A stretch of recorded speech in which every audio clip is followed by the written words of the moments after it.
ሰላም ጤና ይስጥልን እጅጉን የተወደዳችሁና የተከበራችሁ ቤተሰቦቻችን እንደምን አላችሁልን? ከእናንተው ከሆነው ከአዲስ ስፖርት የዩቲዩብ ቻናላችን አዳዲስ ስፖርታዊ ጉዳዮችን ልናካፍላችሁ እነሆ ዳግም ተገናኘን። ስለምታደምጡን ስለምትከታተሉን ቆይታችሁም ከኛ ጋር ስለሆነ እጅጉን ከልብ አድርገን ነው የምናመሰግነው።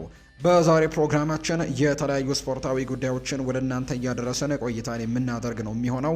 ከነዚህ መካከል ትልልቆቹን የአውሮፓ ክለቦች የተመለከቱ እጅግ በርከት ያሉ ስፖርታዊ ጉዳዮችን እያነሳን ቆይታን እናደርጋለን። እናንተም ስምና አድራሻችሁን እየጠቀሳችሁ ያላችሁን ሀሳብ አስተያየት ኮሜንት ቦክስ ላይ ልታጋሩን ትችላላችሁ። እኛ የተለያዩ ስፖርታዊ ጉዳዮችን እናነሳለን። የዓለም ዋንጫ ዕለተ ሐሙስ ላይ እንደሚጀመር ይታወቃል። ከዓለም ዋንጫ ጋር የተያዙ መረጃዎችን ወደ እናንተ ማድረሳችንን የምንቀጥል ነው የሚሆነው። ከዛ ውጭ ግን ክለቦችን የተመለከቱ እጅግ በጣም በርከት ያሉ ስፖርታዊ ጉዳዮች ዛሬ ከጠዋት ጀምሮ ትልልቆቹ የአውሮፓ ሚዲያዎች ሲያወጡ ነበርና እነሱን የመረጃ ምንጮች ዋቢ በማድረግ የተለያዩ ስፖርታዊ ጉዳዮችን የምናነሳ ነው የሚሆነው። ፉአድ ባህሩ የዛሬውን ፕሮግራም እየመራው ከእናንተ ጋር ቆይታን አደርጋለሁ። እስከ ፕሮግራማችን ፍጻሜ ድረስ አብራችሁኝ እንድትቆዩ በአክብሮት ጋበዝኳችሁ።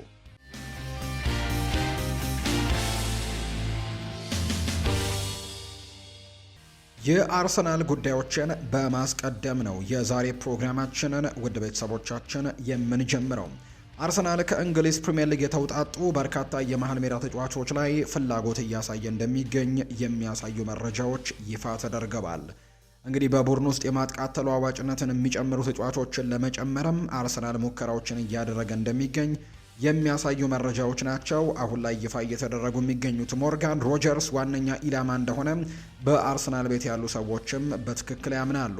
ስለዚህ ሞርጋን ሮጀርስ ዋና ኢላማ ነው። ነገር ግን የሚመጡት ተጫዋቾች በመጨረሻም በእንግሊዝ ፕሪምየር ሊግ ውስጥ ካሉ ምርጥ ተጫዋቾች ሁለት ሊመጡ እንደሚችሉ በርካቶች እየተናገሩ ይገኛሉ። አርቴታ እየተረጋገጠም በእንግሊዝ ፕሪምየር ሊግ በደንብ ልምድ ያለው ተጫዋችን ማስፈረም ላይ ምርጫውን እንደሚያደርግ የሚያሳዩ መረጃዎች ያሉና ስለዚህም በዚህ መሰረትም ሞርጋን ሮጀርስን ጨምሮ ሌሎች ተጫዋቾችም ከፕሪምየር ሊግ ሊመጡ የሚችሉበት እድሉ እንዳለን የተነገረው። የእንግሊዝ ብሔራዊ ቡድን አሰልጣኝ የሆኑት ቶማስ ቱሄል በዘንድሮ የዓለም ዋንጫ ላይ ድንቅ እንግዲህ አማካይ ይሆናል ተብሎ የሚታሰበው ዴክላን ራይስን የቡድኑ ምክትል አምበል እንደሚሆን በይፋ አረጋግጠውለታል። ይሄ ውሳኔ የዴክላን ራይስን በሜዳ ላይ ያለው መሪነትን፣ ተጽዕኖ ፈጣሪነትንና ለቡድኑ ያለውን የማይተካ ሚናንም በትልቁ ያሳያል ተብሎ ይታመናል። በእንግሊዝ ብሔራዊ ቡድን ከሃሪኬን በመቀጠልም ምክትል አምበል ይሆናል ተብሎ ይታሰባል። ዛሬ በርከት ያሉ ታማኝ የሚባሉ የመረጃ ምንጮችም በፊት ገጻቸው ጭምር ነው ራይስን ምክትል አምበል በማለት ጭምር እያወጡ የሚገኙ። ስለዚህም ለአርሰናልም ወደፊትም እንዲሁ በርከት ያሉ ሰዎች የዋና አምበልነትም ጭምር እየተመኙለት እንደሚገኙ ጭምር ነው የመረጃ ምንጮች ይፋ እያደረጉ እንደሚገኙ የሚዘግቡት።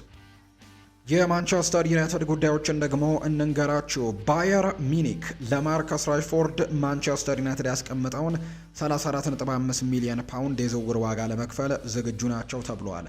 ሆኖም ግን የተጫዋቹ ደሞዝ አሁንም የድርድሩ እንቅፋት ሊሆን እንደሚችል የሚያሳዩ መረጃዎች ያሉ። ምክንያቱም አሁን ላይ በማንቸስተር ዩናይትድ ቤት እስከ 325,000 ፓውንድ አካባቢ በሳምንት እንደሚያገኝ ይታወቃልና በዚህ ምክንያት ባየር ሚኒክ ይህንን ያክል ከፍተኛ ገንዘቦችን ሊከፍልለት የሚችልበት እድል በጣም ጠባብ እንደሆነ ነው እየተገለጸ የሚገኘው። ስለዚህ እንግዲህ ዋጋውን ወይም ደግሞ ሂሳቡን ለመክፈል ዝግጁ ቢሆኑም ባየር ሚኒኮች ነገር ግን ሳምንታዊ ደሞዝን ወይም ደግሞ የደሞዝ ክፍያውን ግን ለመክፈል እንቅፋት ይሆንባቸዋል ተብሎ ይታሰባል። ባየር ሚኒኮች ማርከስ ራሽፎርድን ለማስፈረም ፍላጎት ቢኖራቸውም ተጫዋቹ ግን የጠየቀውን ከፍተኛ ደሞዝ ለመክፈል ግን ፍቃደኞች አይደሉም ብለዋል። በተለይ ከወደ ጀርመን ታማኝ የሚባለው የመረጃ ምንጭ ክሪስቲያን ፎልክ ነው ለቢልድ ይህንን መረጃ ያጋራው። ፖርቱጋላዊው ቆፍጣና አሰልጣኝ ዦዜ ሞሪኒዮ በቀጣይ በይፋ የሪያል ማድሪድ ኃላፊነትን እንደተረከቡ የሚታወቅ ጉዳይ ነው። ታዲያ የዦዜ ሞሪኒዮ ወደ ሪያል ማድሪድ መምጣት ለማንቸስተር ዩናይትድ ሌላ ነገርን ፈጥሮባቸዋል ወይም ደግሞ ማንቸስተር ዩናይትድ ለሚፈልጉት ተጫዋች እንቅፋት ሆኗል ተብሎ ታምኗል። ምክንያቱም አሰልጣኝ ዦዜ ሞሪኒዮ በሎስ ብላንኮቹ ቤት ኦሪዮል ሹዋሜኒን ማየት እንደሚፈልጉና ይህንን ተጫዋች በክለቡ እንዲቆይ እንደሚፈልጉ የቡድናቸውም ወሳኝ ተጫዋች እንደሆነ መግለጻቸው ነው ማንቸስተር ዩናይትድን እንደጎዳው የሚነገረው። ምክንያቱም ማንቸስተር ዩናይትድ በዚህ የክረምት ተጫዋቾች የዝውውር መስኮት ኦሪዮል ሹዋሜኒን ለማስፈረም ትልቅ ፍላጎት እንደነበራቸው የሚታወስ ጉዳይ ነው። ይህንን ተከትሎ አሰልጣኙ በሎስ ብላንኮቹ ቤት አንዳንድ ወሳኝ ውሳኔዎችን እንደሚያሳልፉ ይጠበቃል። ከነዚህ መካከል አንደኛው ፈረንሳዊው አማካይ ኦሪዮል ሹዋሜኒ በክለቡ እንዲቆይ ማድረግ እንደሆነ ተነግሯል። አሰልጣኝ ጆዜ ሞሪኖ ይህንን ውሳኔያቸውን ለክለቡ ይፋ አድርገዋል ወይም ማሳወቃቸውን የተዘገበው።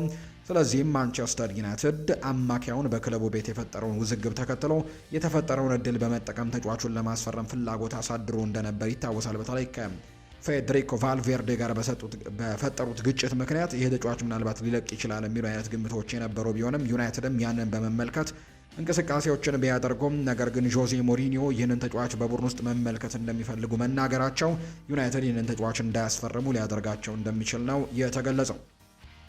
ማንቸስተር ዩናይትዶች በዚህ የክረምት የተጫዋቾች የዝውውር መስኮት ሁነኛ የአማካይ ስፍራ ተጫዋች ማስፈረሙ አይቀሬ እንደሆነ ነው አሁንም በተደጋጋሚም የሚነገረው። ይህንን ተከትሎ የማንቸስተር ዩናይትድ ባለስልጣናት በርከት ያሉ ኢላማዎችን በመያዝ ክትትል እያደረጉ እንደሚገኝ ከዚህ በፊትም የሚታወቅ ጉዳይ ነው። ማንቸስተር ዩናይትዶች አሁን ላይ በንቃት ይሳተፉባቸዋል ተብሎ የሚታሰቡ ተጫዋቾች ቀደም ብሎም በተደጋጋሚ ጊዜ የሚገለጹ ናቸው። ሳሙኤል ሉሃረስት ሲዘረዝራቸው ግን ኤሊዮት አንደርሰን፣ ካርሎስ ባሌባ፣ ሳንድሮ ቶናሊ፣ አደም ዋርተን፣ አሌክስ ስኮት እና ማቲዮስ ፈርናንዴስ ቀደም ብሎም የተገለጹ ተጫዋቾች እንደሆኑ ይታመናል። ከአደም ዋርተን ጋር ያለው አዲሱ ጉዳይ አደም ዋርተን እንግዲህ ዘንድሮ ከክሪስታል ፓላስ ጋር የኮንፈረንስ ሊግ ዋንጫን ማሳካቱን ይታወሳል እና አሁን በክሪስታል ፓላስ ቤት ያለኝን ስራ አጠናቀቅ ያለው ብሎ እንደሚያምን ነው የተገለጸው። በዚህ መሰረትም አደም ዋርተን ከክሪስታል ፓላስ ጋር የሚለያይበትን መንገድ እየፈለገ እንደሆነ ይፋ ተደርጓል። በቀጣይ የአውሮፓ ቻምፒየንስ ሊግ የሚሳተፍ ክለብን ለመቀላቀልም በጣም ዝግጁ እንደሆነ ጭምር ተነግሯል። ስለዚህ ማንቸስተር ዩናይትድ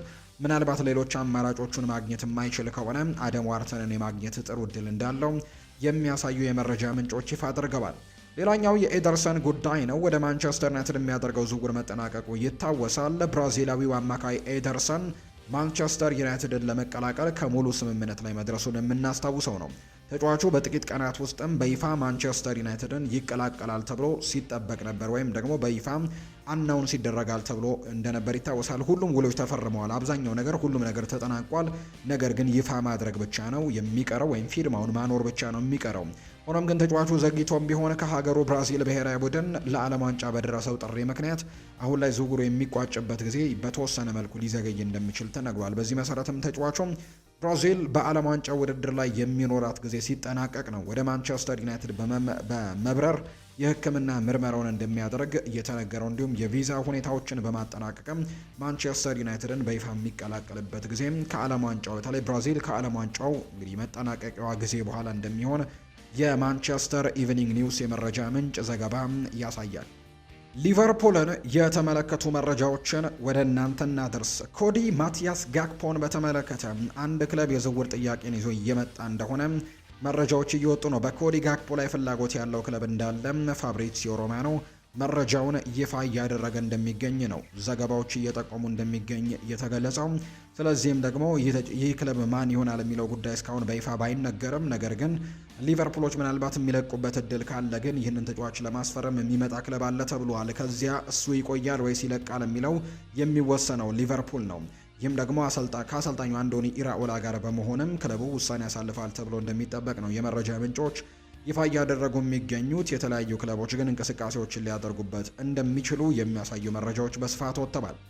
ሊቨርፑል ዳርዊን ኑኔስን በነፃ ዝውውር ወደ አንፊልድ ለመመለስ አስደናቂ እድሎችን እያሰቡ ነው።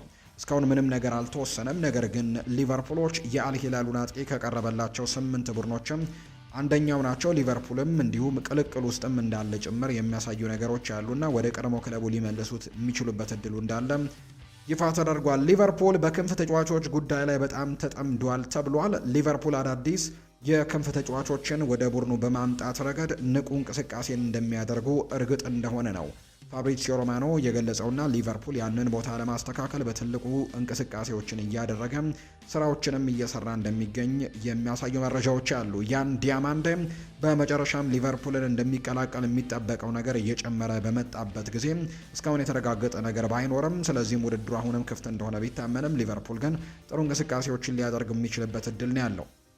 አሌክስ ስኮት ወደ ሊቨርፑል ሊዘዋወር ስለሚችልበት እድል ጥያቄ ቀርቦለት ምላሹን ሰጥቷል። ያ ወሬ እያደገ የመጣ ይመስለኛል። እናም ለምን እንደሆነ መረዳት ይቻላል። አሌክስ ስኮት በግልጽ አንዶኒ ኢራኦላ በደንብ የሚያውቁት ተጫዋች ነው። ቦርነመዝ በአዲስ ኮንትራት እሱን ለማሰር ይፈልጋሉ፣ ነገር ግን በእርግጠኝነት መከታተል ያለብን ጉዳይ ይሆናል ሲልም ነው አሌክስ ክሩክ መረጃውን በስፋት እያጋራ እንደሚገኝ እየተገለጸ የሚገኘው። የሪያል ማድሪድ ጉዳዮችን ደግሞ ወደ እናንተ እናደርስ ውድ ቤተሰቦቻችን። ፍሎሬንቲኖ ፔሬዝ ምርጫውን በድጋሚ እንዳሸነፈ ከተረጋገጠ በኋላ አሁን ላይ ፈረንሳዊው ተከላካይ ኢብራሂማ ኮናቴ ከሪያል ማድሪድ ጋር 4 ዓመታት የሚያቆይ ስምምነት ላይ እንደደረሰ ይፋ ተደርጓል። ከዚህ የዝውውር ሂደት ጋር ተያይዞም ተጫዋቹ በኢንስታግራም አካውንቱ ላይም የነበረውን የሊቨርፑል ፕሮፋይሎች በሙሉ እንዳጠፋ የሚያሳዩ ነገሮች ያሉ። ከዛ ውጭ ግን በሪያል ማድሪድ ቤት ለ4 ዓመታት የሚያቆይ ኮንትራት እንደፈረመ የሚያሳዩ መረጃዎች ናቸው የወጡት። ሌላኛው ዦዜ ሞሪኒዮን በይፋ የሪያል ማድሪድ አሰልጣኝ መሆናቸው ይታወቃል።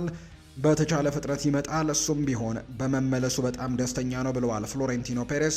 ስለ ዦዜ ሞሪኒዮ መመለስም እንዲሁ ሲናገሩና በጣም ደስተኛ ሆነናል፣ እኛም እሱም በመመለሱ በጣም ደስተኛ እንደሆነ አውቃለሁ ሲልም ጭምር ነው የተናገረው። ዦዜ ሞሪኒዮ በሪያል ማድሪድ ቤት የሚገጥመው ትልቁ ፈተናና ግብም ደግሞ መከላከሉን ዳግም መገንባት አይደለም፣ ይልቁንስ በቪኒሲዮስ ጁኒየር እና በኬሊያን ምባፔ መካከል ባላንስን መፍጠር ነው።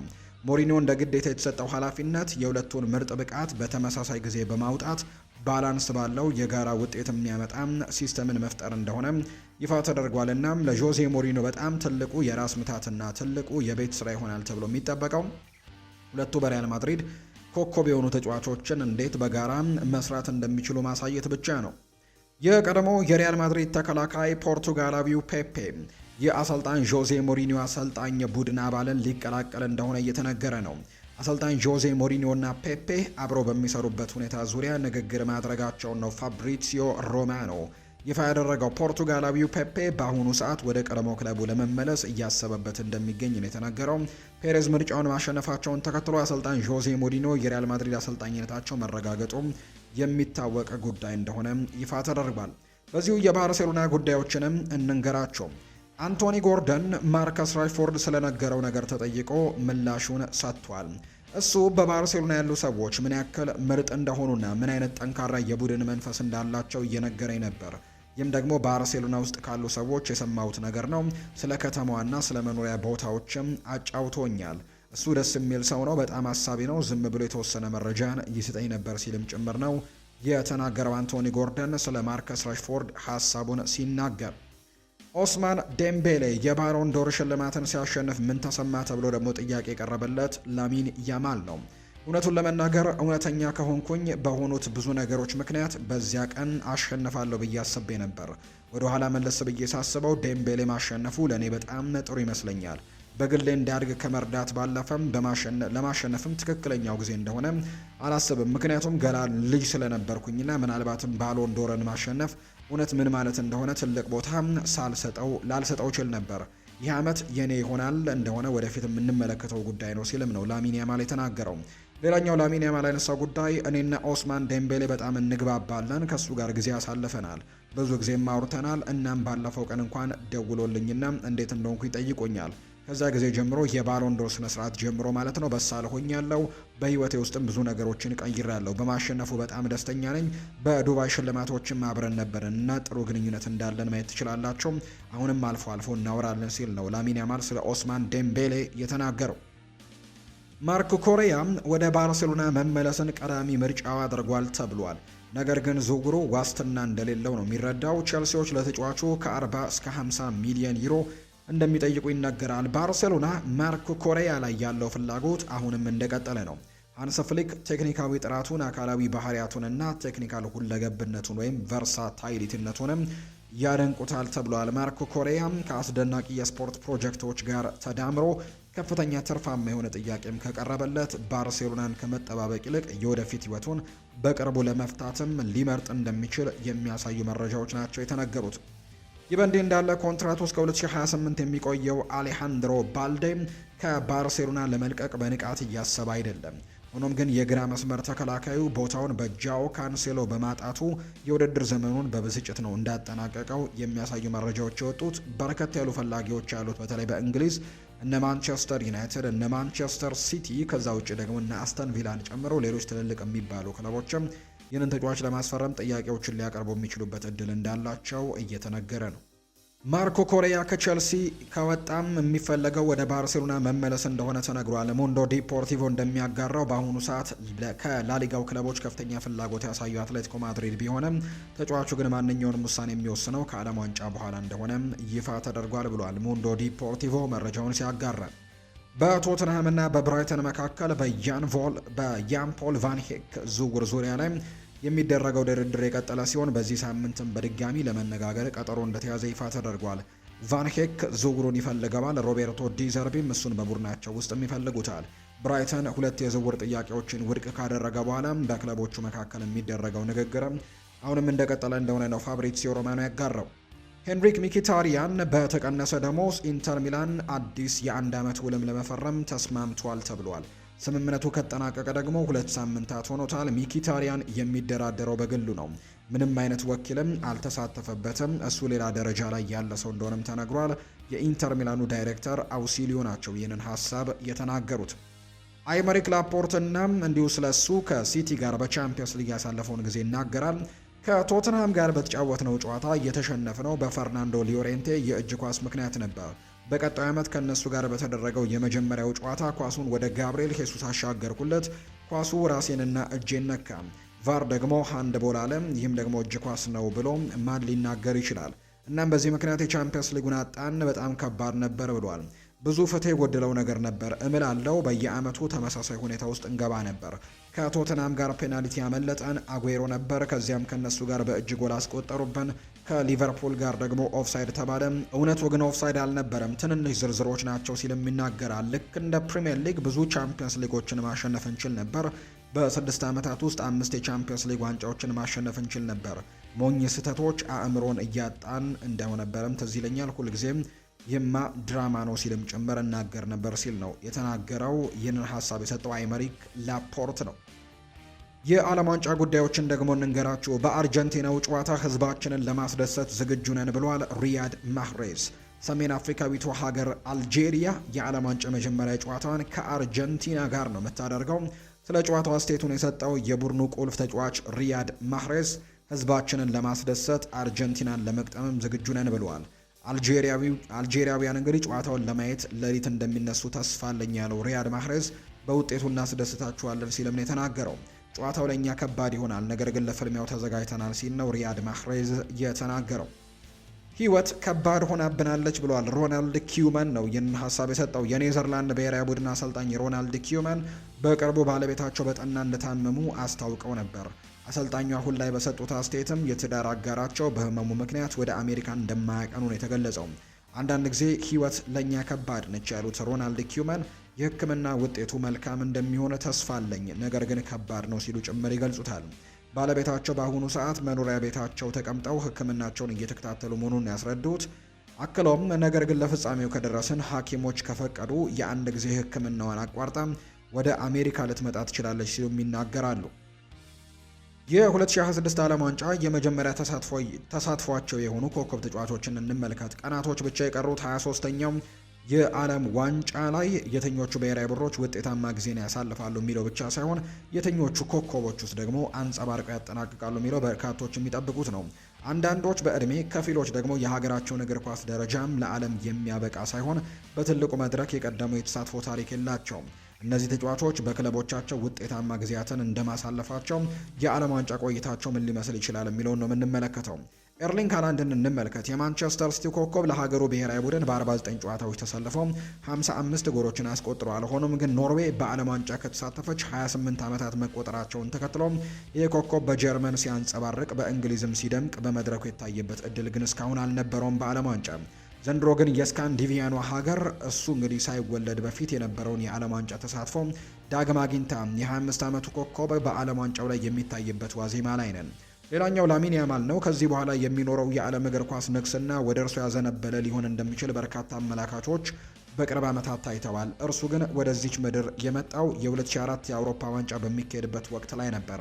ጉዳትና የአቋም መዋዠቅ ካልፈተነው ቀጣዩ የእግር ኳስ ኮከብ እንደሚሆን ብዙዎች ተስማምተውበታል። 18 ዓመቱ ላይ ሆኖም ላሮሃዎቹን እንዲሁ በዓለም ዋንጫ ላይ ለመጀመሪያ ጊዜ እንደሚወክልም ነው የተነገረው። ሌላኛው ፍሎሪያን ቬርትስ ነው። ከቀድሞ የውድድር ዓመት ውድ ዝውውሮች አንዱ ተፈጽሞ አንፊልድ የደረሰው ጀርመናዊ በእንግሊዝ ፕሪምየር ሊግ የተጠበቀውን ያክል ውጤታማ የውድድር ዘመንን ዘንድሮ አላሳለፈም። የኳታሩ የዓለም ዋንጫ በጉዳት ምክንያት ያለፈው ፍሎሪያን ቬርትስ የዩሊያን ኔግልስመን ቡድን የአማካይ ክፍል አማራጭ ሆኖ የመጀመሪያ ተሳትፎ ሊያደርግም ወደ አሜሪካ ያቀናል። ሌላኛው ሉዊስ ዲያዝ ነው። በአንፊልድም በአሊያንዝ አሬና ውጤታማ ጊዜያትን ያሳለፈው ኮሎምቢያዊ በተጠናቀቀው የውድድር ዓመት ከሃሪኬን እና ከማይክል ኦሊሴ ጋር ድንቅ የአጥቂ ክፍልን አሳይቷል። ለባቫሪያኑ 26 ግቦችን አስቆጥሮ 19 ለግብ የሆኑ ኳሶችን አመቻችቶ ባቀበለበት የውድድር ዘመን ከ8 ዓመታት በኋላ ወደ ዓለም ዋንጫ የተመለሰውን የኮሎምቢያ ብሔራዊ ቡድንን ወክሎ በዓለም ዋንጫው ላይ ለመጀመሪያ ጊዜ ይጫወታል። ሌላኛው ማይክል ኦሊሴ ነው። ኳስን አቅልለው ከሚጫወቱ ውበትን ከሚያላብሱት በቅርብ ዓመታት ከታዩ ተጫዋቾች አንደኛው ነው። የቀድሞ የክሪስታል ፓላስ ተጫዋች ባቫሪያኑን ከተቀላቀለ በኋላ 25 ግቦችን አስቆጥሮ 28 አሲስቶችን ዘንድሮ አድርጓል። ሰፊ የማጥቃት አማራጭ ባለው የዲዲዬ ዴሾ ስብስብ ውስጥም ኦሊሴ በእግር ኳሱ ታሪክ ለመጀመሪያ ጊዜ በዓለም ዋንጫ ለፈረንሳይ ይጫወታል። ሌላኛው ጃኦ ኔቬስ ነው። በ2024 ክረምት ላይ ፓሪስ ሰን ዠርሜንን ከተቀላቀለ በኋላ ከሊግ 1 በተጨማሪም 2 ተከታታይ የአውሮፓ ቻምፒየንስ ሊጎችን አሸንፈዋል። የ21 ዓመቱ የቀድሞ የቤኔፊካ ተጫዋች በበርካታ አማራጮች በተሞላው የሮቤርቶ ማርቲኔዝ አማካይ ክፍል እንደ አማራጭ ሊሆን ይችላል። የዓለም ዋንጫ መንገዱንም ከፖርቱጋል ጋር አንድ ብሎ ሊጀምር 3 ያክል ቀናቶች ብቻ ነው የቀሩት። ኒኮ ፓዝ ሌላኛው ተጫዋች ነው። አርጀንቲናዊው ጨዋታ አቀጣጣይ የጣሊያኑ ክለብ ኮሞ በሴስ ፋብሪጋስ እየተመራ በውድድር ዓመቱ አስገራሚ ግስጋሴን ሲያደርግ ቁልፍ ሚና ከነበራቸው ተጫዋቾች አንደኛው ነው። በ2004 ደግሞ አሳልፎ የሰጠው ሪያል ማድሪድም መልሶ መግዛት የውላቸው አካል ነበርና ወደ ሳንቲያጎ ቤርናቢው ሊመልሰው እያጤነበት ያለ ተጫዋች ነው። ተከታታይ ሻምፒዮንነትን ከሚያለመው የአርጀንቲና ብሔራዊ ቡድን ጋርም የዓለም ዋንጫ መንገዱንም እንደጀመረ ይፋ ተደርጓል። ሌላኛው ያን ዲያማንዴ ነው። የአረብ ለብዚሹ ኮት ዲቮራዊ በዝውውር መስኮቱ በሊቨርፑልና በፓሪስ ሰን ዠርሜን አይን ውስጥ ካረፉባቸው ተጫዋቾች መካከል አንደኛው እንደሆነ የሚታወቅ ነው። ይህ የ19 ዓመት ወጣትም ትኩረቶች ወደ እርሱ በዞሩበት በዚህ ሰዓት በመጀመሪያው ዓለም ዋንጫ ሊሳተፍ እንግዲህ 3 ቀናቶች ብቻ ነው የቀሩት። የሪያል ማድሪድ አርዳ ጉለር ሌላኛው ነው ለቱርክ፣ እንዲሁም የሞናኮ ደግሞ ፍሎሪያን ባሎጋን ለአሜሪካ የመጀመሪያ የዓለም ዋንጫ ተሳትፏቸውን ከሚያደርጉ ኮከቦች መካከል ይገኙበታል። ዓለም ዋንጫው ላይ መሳተፍ የማንኛውም እግር ኳስ ህልም ነውና ይህ ህልም ግን በሁሉም ኮከቦች አያሰምርም። ወቅታዊ አቋም፣ እድልና አጋጣሚ ለአሜሪካ ምድሩም ዓለም ዋንጫ ያበቃቸው አዳዲስ ነባር ኮከቦችም በዓለም ዋንጫው ላይ እየተጠበቁ ሲሆን እርሱም መጀመሩን በጉጉት እየጠበቁ እንደሚገኝ ነው የመረጃ ምንጮቹ ይፋ ያደረጉት። የተወደዳችሁና የተከበራችሁ ቤተሰቦቻችን ለዛሬ ያዝንላችሁ አዳዲስ ስፖርታዊ ጉዳዮቻችን እነዚህን ይመስላሉ። ስላደመጣችሁን፣ ስለተከታተላችሁን ቆይታችሁም ከኛ ጋር ስለነበር እጅግ ከልብ አድርገን እናመሰግናለን። ፉአድ ባህሩ የዛሬውን ፕሮግራም እየመራው ከእናንተ ጋር ቆይታን አድርጌያለሁ። የተለያዩ ርዕሰ ጉዳዮችን ያካፈልንበት የዛሬው የዕለተ ሰኞ የምሽቱ ፕሮግራማችን ያደመጣችሁትን የተከታተላችሁትን ይመስል ነበር። ቆይታችሁን ከኛ ጋር ያደረጋችሁ በሙሉ ላቅ ያለ ምስጋናችንን ለእናንተ ማቅረብ እንወዳለን። ፉአድ ባሩ ፕሮግራሙን እየመራው ከእናንተ ጋር ቆይታን አድርጌያለሁ። በቀጣይ ፕሮግራሞቻችን ሌሎች ስፖርታዊ ጉዳዮችን፣ ሌሎች አዳዲስ መረጃዎችን አካተን በድጋሚ ተመልሰን የምንገናኝ ይሆናል። መልካም ጊዜ፣ መልካም ቀን እንዲሆንላችሁ ነው በአክብሮት የምመኘው።